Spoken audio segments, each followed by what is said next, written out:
துதிகளின் மத்தியில் இஸ்ரவேலின் துதிகளுக்குள் வாசமாயிருக்கிற தேவரீர் பரிசுத்தர். சங்கீதம் 22:3. பரலோகம் துதியினால் நிரம்பியிருக்கிறது. அங்கே தேவனுடைய பிரசன்னம் அளவில்லாமல் விளங்குகிறது. பூமியில் யார் யார் முழு இருதயத்தோடு கர்த்தரை துதிக்கிறார்களோ அவர்கள் மத்தியிலே பரலோக தேவன் இறங்கி வருகிறார். துதிக்கிறவர்கள் ஒவ்வொரு பரலோக பிரசன்னத்தையும் தாங்கள் வாழும் பூமியிலே அனுபவிக்கிறார்கள். ஆகவே எப்பொழுதும் தேவ பிரசன்னத்தை உங்களுக்குள் காத்து கொள்ளுவதில் உறுதியாயிருங்கள். ஒரு பக்தன் பயிர் செய்வது போல தேவ பிரசன்னத்தை பயிற்சி செய்யுங்கள் என்று சொன்னார். பயிர் செய்கிறவர்கள் பயிர் நல்ல முறையில் வளருகிறதற்கு எத்தனையோ காரியங்களை செய்வதுண்டு. நிலத்தை சூழ வேலி அடைக்கிறார்கள், நிலத்தை பண்படுத்துகிறார்கள், உழுகிறார்கள், விதை விதைக்கிறார்கள், தண்ணீர் பாய்ச்சுகிறார்கள், பாத்தி கட்டுகிறார்கள், களை எடுக்கிறார்கள், உரம் இடுகிறார்கள், பூச்சி மருந்து தெளிக்கிறார்கள், பயிர் வளர்ப்பதில் கண்ணும் கருத்துமாய் இருக்கிறார்கள்.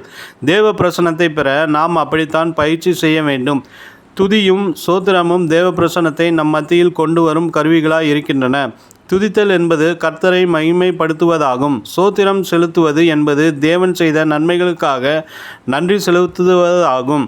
துதியும் சோத்திரமும் ஒரு பறவையின் 2 இறக்கைகளை போன்றதாகும்.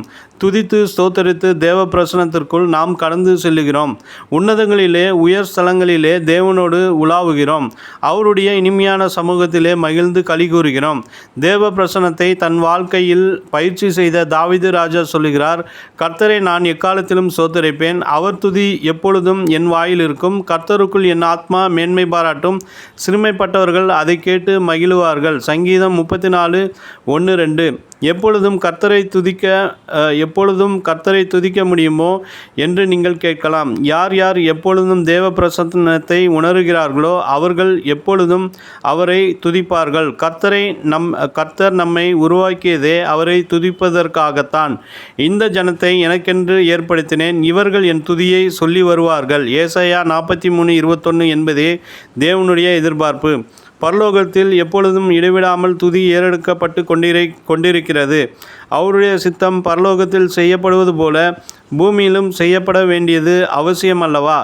தாவீது ராஜாவுக்கு பலவித கலக்கமான சூழ்நிலைகள் வந்தன. அவற்றின் மத்தியில் அவர் சொல்லுகிறார், என் தேவனே, என் ஆத்மா எனக்குள் கலங்குகிறது. ஆகையால் யோர்தான் தேசத்திலும் எர்மோன் மலைகளிலும் சிறு மலையிலிருந்து உம்மை நினைக்கிறேன். சங்கீதம் 42:6. தேவ பிள்ளைகளே, பூமியில் எந்த இடத்தில் நீங்கள் இருந்தாலும் எந்த சூழ்நிலையில் இருந்தாலும் கர்த்தரை துதிக்க மறவாதிருங்கள். நினைவிற்கு, என் ஆத்துமாவே ஏன் கலங்குகிறாய்?